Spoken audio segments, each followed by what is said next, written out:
Thank you for joining us today for another intriguing conversation on all about PR. I'm your host Tarunjit Ratan, and today's session is brought to you by a special arrangement with PRPOI, Public Relations Professionals of India, a fab group of professionals that is dedicated to upskilling the PR community. While 2020 was a rough year for PR that made a few companies and downed the shutters on some, the tremors are still reverberating in 2021 as well. And the impact of all this turmoil was felt most in the startup world, along with startup PR. Reputations can pretty much make or break a startup, and dealing with the pandemic has not been an easy feat for most, and especially not for the PR teams. These teams that are handling startups have had to be quick to pivot with the fast-paced changes in the business. So that brings us to an interesting question on the startup PR rulebook. Has it changed? How have agencies pivoted to keep up with this change? And has the client ask changed? Today, to answer these questions and more, we have with us on the podcast Jeremy Fu, founder and CEO of Elliot Co from Singapore. Jeremy was part of the PRPOI panel on startups and gave an interesting perspective from the PR industry in Singapore, a city that is often the go-to destination for startups from India when they want the international label. I did feel that his insights warranted a larger discussion and maybe a deeper look into startup PR and how it has changed. So let me share a little more about Jeremy before we add him on. He has been in the PR industry for more than 10 years and has worked across a spectrum of campaigns, a lot of award-winning ones in sectors spanning real estate, FMCG, healthcare, luxury, IT, hospitality, and startup. Under his leadership, his firm is now one of Singapore's fastest growing PR agencies. However, his real passion lies with SMEs. Through his company, Elliot Co, he has served more than 500 SMEs and startups in the past 4 years, having educated close to 1,000 SMEs on the power of public relations. With an intimate knowledge of the gaps in the SME market with regard to PR, Jeremy is leading the charge to allow brands of all sizes to attain their own cover story. So let's add him on. Hi, Jeremy. So good to have you here with us today. Thank you for joining us. My pleasure. Before we get started on startup PR, very keen to ask you a lot of questions on the subject. I do want to understand from you what got you into PR. What was your first PR like? I studied psychology in college, so I was also very interested in how people communicate, how people think, and I think I just ended up taking on my first internship in college in a PR agency in Singapore, and I never turned back. I've always been, when I graduated, I was in the corporate PR agency, and I worked in the agency for a few years, and it has been something that has always been very interesting to me, understanding how people communicate and how that can change perceptions. So I've always been aligned ever since I went into my professional career, and that's been something that I've been passionate about and something I've enjoyed ever since then. Interesting. And were there any shockers when you entered the PR industry from what you learned about it and what you actually experienced? What was your first day like? Yeah, they always say the traditional shockers are always that, oh, you think it's always going to be a lot of glamour and events and stuff. And I don't think I did an event at all for the first 6 months. I was just behind the scenes, printing media summaries and cutting out newspaper articles. I was really a lot of dirty work in that sense. And I think that was a bit of a shocker for me. I almost gave up thinking that this was all PR was. I was duped into coming to PR. So one of the big shockers, I always thought that it was always all fun, glamour, and a lot of talking, but it ended up being a lot more paperwork and administration than I expected. But that laid a great foundation for me to to be disciplined and to build a career around it. But obviously, when I first came here, I didn't understand that, and I was really quite disappointed for the first 6 months, actually. Absolutely. I think that was a shocker for all of us when we entered the industry, but it lays a good foundation.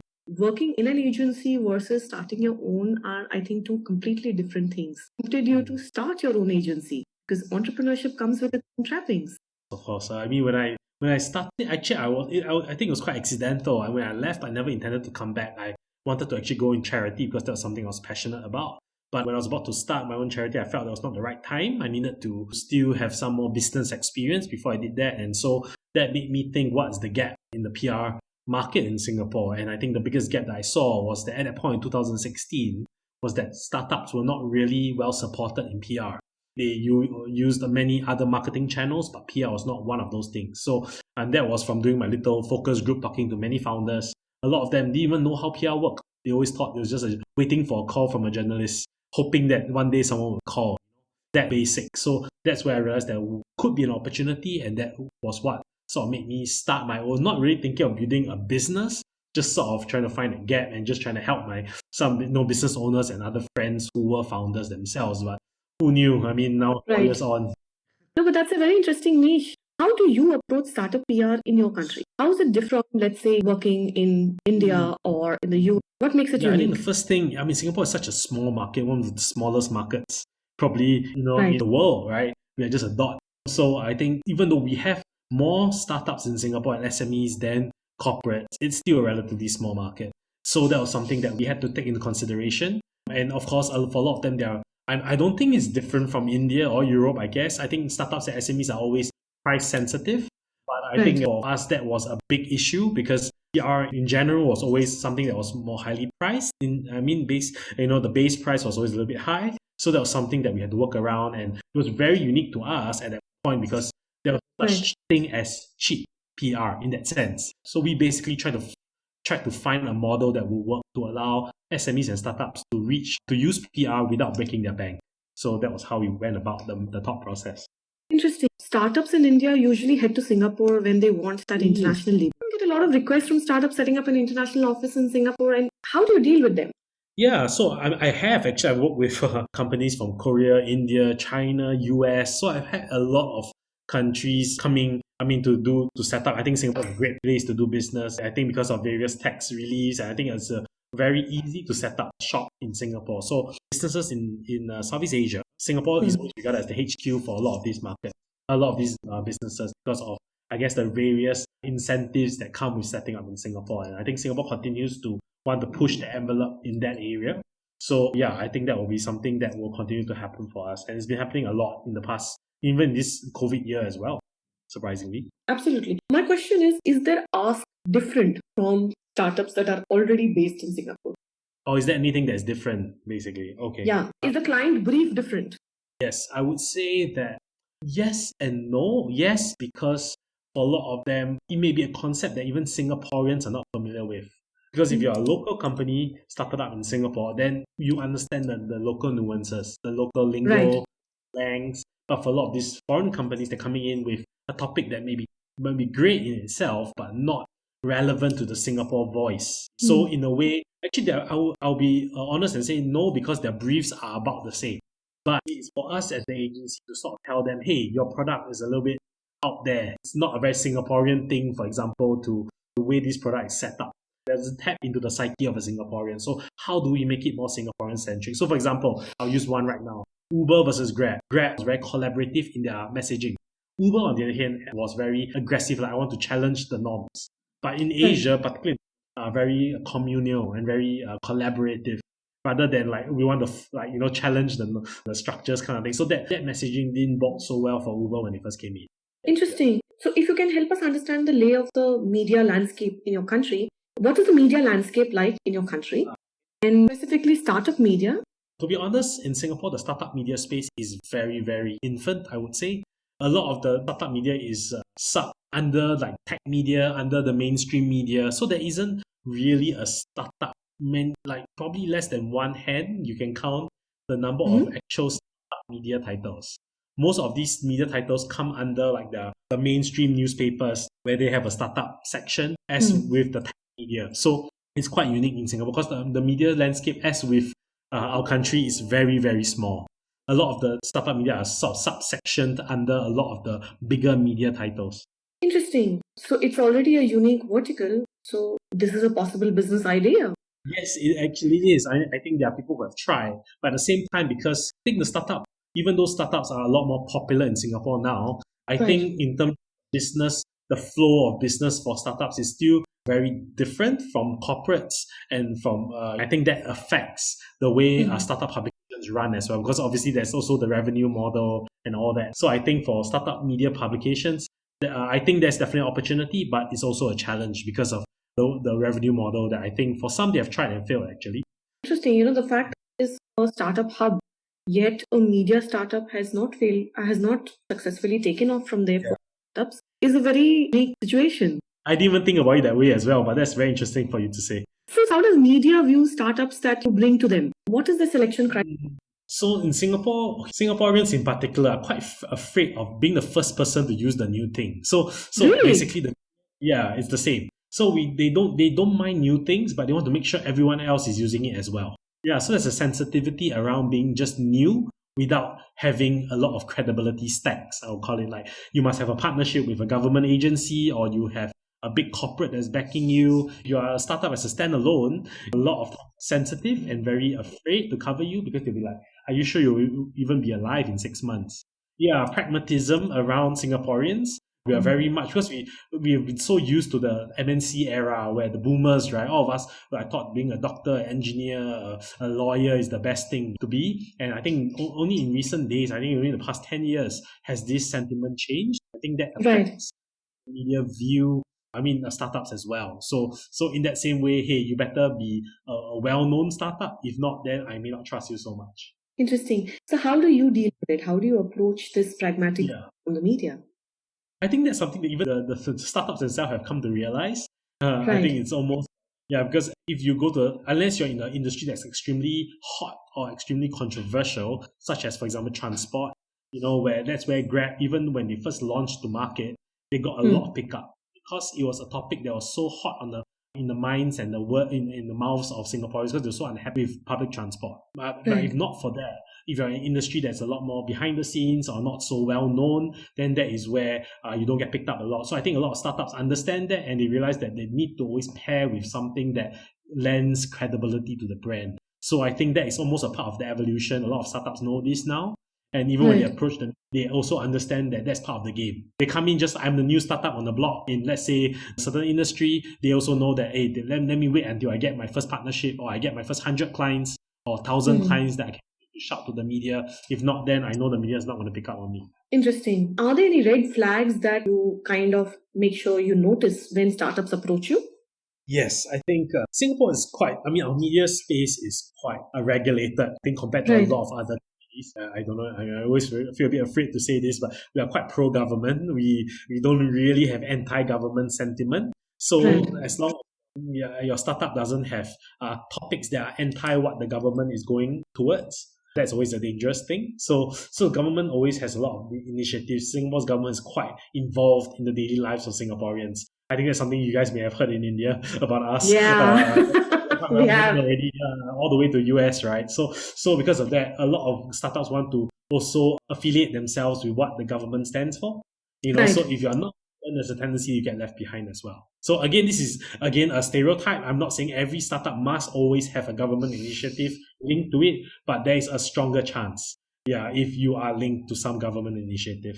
Interesting. So let's flip the conversation a bit, right? What would your advice be to startups when they have to choose a partner, a PR partner to work with in your country? What to you should be the must-dos on their checklist? I would say Singapore's PR landscape is quite diverse.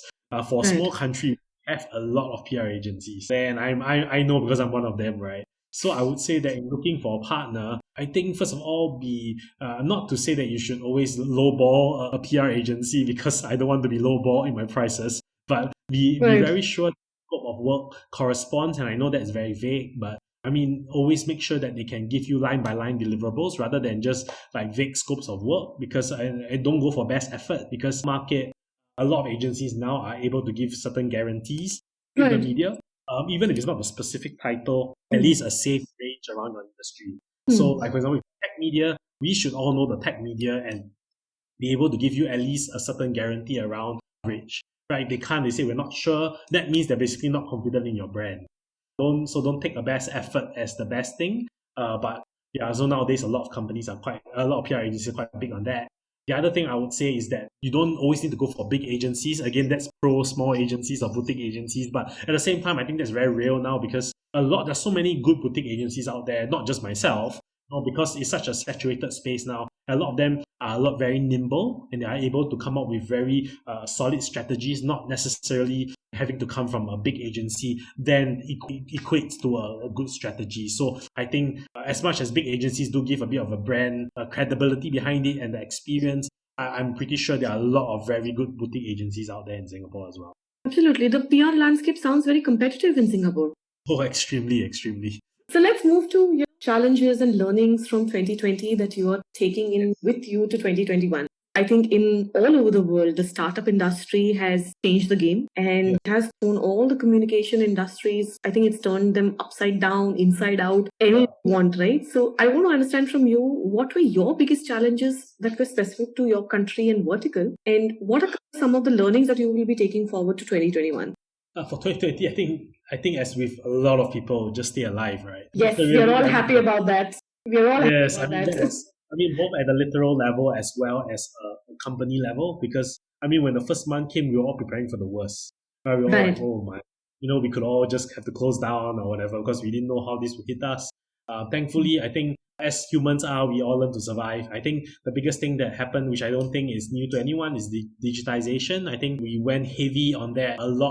We used a lot more tools to be able to track very clear, transparent analytics, because we realized a lot of clients were going digital. And if we couldn't do that and still be very based on traditional values such as like PR value, AVEs and stuff like that, a lot of our clients weren't really buying it anymore, because every time like a lot of their matrix came around digital outcomes. So we realized that was a big change for us. Yeah, that's something that for a start, we'll have to definitely move into 2021. So as a business owner, what were your biggest learning? For me as a business owner, I think it's about being very quick to. They always this is very specific to a business owner. Be very slow to hire but quick to fire. They always say that. I'm not sure whether that applies in here, but in Singapore, for a lot of my mentors, they told me that. And it was something that I had to. Not that I didn't actually fire anybody at all during that period of time, but I realized that we need to keep our team nimble. And we had to challenge our team to be able to take on more scopes of work within their own fields of expertise, because a lot of people say, integrated PR, but that a lot of times doesn't really happen. That's what I realized. So I realized that we had to really train like one consultant to take on multiple layers of work, which not so much to burn them out, but to give them a holistic view of how PR is changing as well. They can't just be good at journalist relations, for example. You need to also be able to look at digital tools together with that, and how do you pack that even to SEO, for example. That again, before that, most PR people won't even care about SEO and stuff like that. So these are all the things that we had to make our consultants a lot more valuable to our clients by having a broader base of knowledge to be able to counsel our clients rather than just go purely on PR. Yeah, which was also struggling. The media space was struggling a lot during that period of time as well. Yeah. Absolutely. I think it's accelerated growth across sectors for every vertical in PR. Yes, I agree. So, okay, let's move to crisis management, because I believe 2020 would have brought along its own set of crises for you, for your clients. If you can share with us some of your high-strung case studies in crisis management, specifically in startup segment, would love to listen in. Okay, I have one obviously I can't name the companies, but VCs. So I have one very interesting case which I think happens quite a lot, but not mentioned so much because a lot of startups are scared. But we had one case where the VC put in a letter of offer for a certain amount of money, for a certain level of equity in this competition that they were in, and they decided not to take up the equity. They did not sign a contract, but then the VC sued them, right, for not taking up equity. So that was a case where we had to specifically counsel the startup, because we were their PR agency, actually just more PR. But when that happened, they were actually quite very much in panic mode, because why is this an interesting topic? Because later on, a lot of people came to us to tell us that, hey, we realized that a lot of startups actually do struggle with this as well, where they feel very like sort of, what's the word? They feel like they owe the VC a lot, because the VC is the one giving them the money, right? So they was very afraid. I think so. In this case, the startup wanted to fight back because they felt like it was very unfair, very high-handed. They wanted to put out something to the media, or they wanted to find a way to challenge that, and they felt like if they went use just between lawyers, it would not bring more I think awareness to the situation where startups sometimes were being exploited by VCs due to their fear. So we did the messaging for them, and we worked around how do we approach even the tech media, not so much to diss the VC, but to be, obviously they didn't want to look like they were trying to, because they didn't want to lose the respect or the interest of all the other VCs in the market. So they had to do it very sensitively. So we had to think of messaging around that. How do we bring up this case without making their VC look like they're trying to be a difficult VC company, and no other VC will ever want to invest in them again? We had to think of something very sensitive to that situation. So you had to give a very balanced approach. I put it because once it went to the media, we also had to put it on the social media. We had to also ensure all the stakeholders were engaged in the process, including the employees as well as the already investors that were in the business. So I mean, this is I wish I had a lot more time to share the details, but the main thing here is that I think this is something that's been happening a lot in Singapore because after we sort of shared about it and went to the media, a lot of actually VC startups came to us because this startup told a lot of their startup friends about what we did for them. Yeah, and they realized that, wow, a lot of startups are very afraid of what VCs will say. So when VCs sometimes get a bit high-handed, they are afraid to say anything at all. That's interesting. So you help yeah. balance the scales for both of them.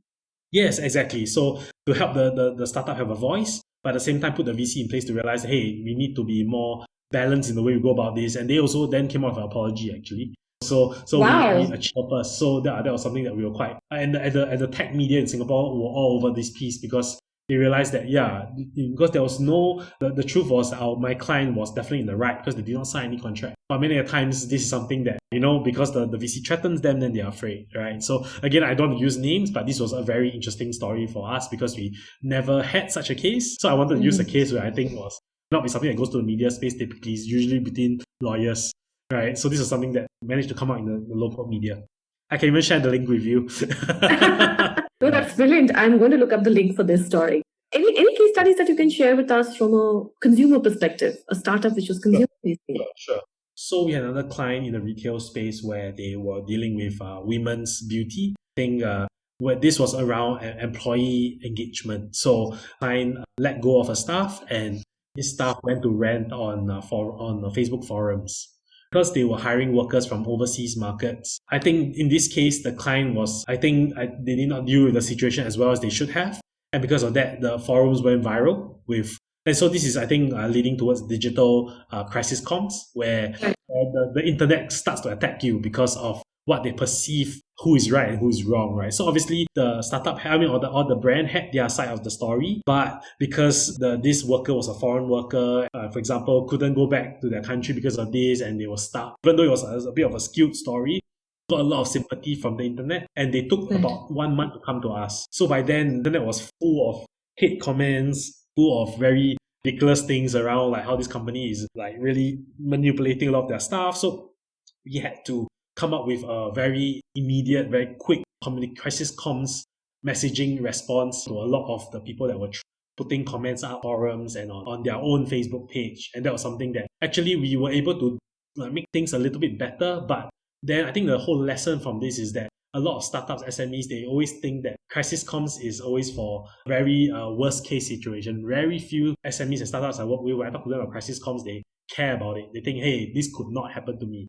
When it happens, suddenly they go crazy. And, oh no, what can we do? And then by then, even with the best crisis comms manual, it's only dousing the flame, but it cannot kill the flame anymore because by then you have been spread so far. So up to now, there are still like trickles of people still accusing the company, a lot less than the initial phase where there were thousands of shares and comments. It's like beyond anything we could do anymore. We literally had to put out a press release apologizing for this situation and giving a factual account of what happened. But even then, the trolls will be trolls, and this was something that was a learning point for our startups and something now we use as a case study for a lot of our other clients to let them know, hey, don't wait until something goes wrong. If you're in the retail space, if you're in a very public space, this is something that you have to be very mindful of. That the internet can, in the same way that they raise you up, they can strike you down very quickly. Absolutely. So what's the media like when you are dealing with a crisis communication situation in startup space? Because I believe world over, media gets a little cagey. They're very hesitant about reporting on a startup crisis case study. What is it like in your country? I think for crisis comms in Singapore, to be honest, there isn't many media publications that take on like scandals and stuff like that. Singapore's media, as I mentioned earlier, is quite pro-government, and with pro-government comes lesser opportunities for things like, in America, it's like commenting the paparazzi and all these types of media that are looking for a scoop. In Singapore, there's probably only one or two, that are like that. Most of them are all very clean cut, right? So because of that, crisis usually comes via social media. So in terms of media, unless it's really like really a money embezzlement or something very serious, typically the media would rather just not say anything. So they either be quiet and not say anything, or they say something positive. So that's the typical media outlook. Even if it's negative, it's a very like a backhanded slap. So that's the good thing about Singapore's media, right? That it's very hard to stir controversy unless you have really stolen money, or you have like some really big sex scandal, for example, with what the CEO with someone kind of thing. If not, then very rarely does the media actually say bad things about companies. So that's the good thing. Most of it comes via social media. Yeah. Interesting. So does that mean that you have a legal counsel also on part of your startup team? We have actually, as I don't think it's common, but actually my COO is a legally trained person. I think a lot of startups are starting to realize that legal counsel is very important, and even regards to communications more than just for contracts or for very heavy stuff, even around how to communicate their brand, especially if it's a mass market where thousands of people are involved. And that's something actually we tell our clients to do as well. We tell them that, hey, would you, we always try to give ad hoc support, even if it's not paid. We try to give some counsel on how, if we feel like their communications is not well backed up in terms of crisis comms, not so much for PR or media, but more for not for traditional media, but more for social media. That's something that we do tell our clients to be better prepared in. Yeah, and we do have someone in our team. That's a stroke of luck that you have your co-founder who's already well versed with the legal language, which is amazing. Exactly. Okay, so we are running out of time. My last 3 questions. Top 3 takeaways for PR professionals in the startup vertical. Top 3 takeaways. First, I would say for PR is not a one-off thing. That's something that I've noticed a lot of startups tend to feel like it's only around a fundraising round. It's around brand launch. I think PR, corporates use PR all year round, around the clock, right? I do think startups need to find that capability to do that. They don't need to necessarily spend that kind of money, but they need to find a way to keep their share of voice in the market rather than think that PR is just a campaign-driven thing. Because in a social environment now where everything's digital, the need to keep your share of voice is even more important than it used to be 10 years ago. Right? So that's the first thing I would say. Second thing I would say, PR doesn't need to cost you a bomb. You just need to find the right agency that can suit your needs. If you know how to find them, something that can really make a big difference to your brand. I think for some of the startups that use us, I won't even dare say it's because we are a very good agency. I only say that they came to us at the right time. The destiny of their brands will change due to PR. Literally, they value in their company that was 3 times because of a PR piece that came out that brought out more awareness around their topic and stuff like that. So this, I think, is very important that you do not need to spend a bomb, but I think that's very important. Find an agency that can help you with your keep that share of voice. I think the last thing I would say is that similar to what you mentioned earlier, I think crisis comms is becoming a very big issue as digitalization comes with transparency, also comes with trolls and people who will say nonsensical things. So the need to be ready with their proactive crisis comms template or manual or guidebook, whatever it may be, it's really important, because when it hits you, then the storm and the whirlwind is usually faster than you think. And I've seen that with our clients. Yeah, so I think these are the 3 things I would say. Okay, your top advice for the PR graduating class 2021? I would say PR is really so different now. It's not just a press release anymore. It's not just a pitch or a byline. Or I think it's understanding how language or content or communications is done across a multitude of digital channels and how they all correlate to each other. Whether from LinkedIn to traditional media, from traditional media to Facebook, or even from that to SEO, and how that all the backlinks work and how that affects your website inquiries, or how you can run that as an email marketing campaign. So I would say that for PR professionals coming out, don't think of PR as the same old school thing. It shouldn't be. I hope college isn't teaching them just old school stuff anymore, because PR is dramatically. So I hope that they are ready for the digital evolution. Absolutely. And we are all hoping that the colleges have also upped their syllabus to make sure that the industry demands. Last question. Yeah. If you could go back in time and give yourself one piece of advice on the first day of your job, what would it be? I will be detail-oriented, because like I said, the first 6 months I was struggling so hard with understanding all these administrative details, and I did not actually respect the process, I think, as much as I should have. I was always like, hey, I'm meant for bigger things, I should be doing the writing, I should be doing the speaking, I should be leading accounts or whatever. But I realized that all these small things help me to instill discipline, instill a certain sense of respect for the role. It's not just about the glamorous side of it, but even for all the small little things that makes a campaign work. So I would tell myself that if I joined an agency those many years ago, I must respect every part of the process. not just the ones that are fun. Okay. That's very, very insightful advice. And I'm hoping that every new joinee gets the same piece of advice when they join their first day of the job. Yeah? Lovely having you on the podcast today, Jeremy. Thank you so much for joining us. No, thank you, Tarun. I appreciate it so much. Thank you for having me. So that was Jeremy Fu joining us from Singapore and giving us an insight into how the startup world works in his country. I hope you took some great insights from this conversation. Would like to give a shout out to the good folks at PRPOI. This episode was brought to you via a special arrangement with them. Thank you again for tuning in today, and we will see you next week for another interesting conversation from the world of communication.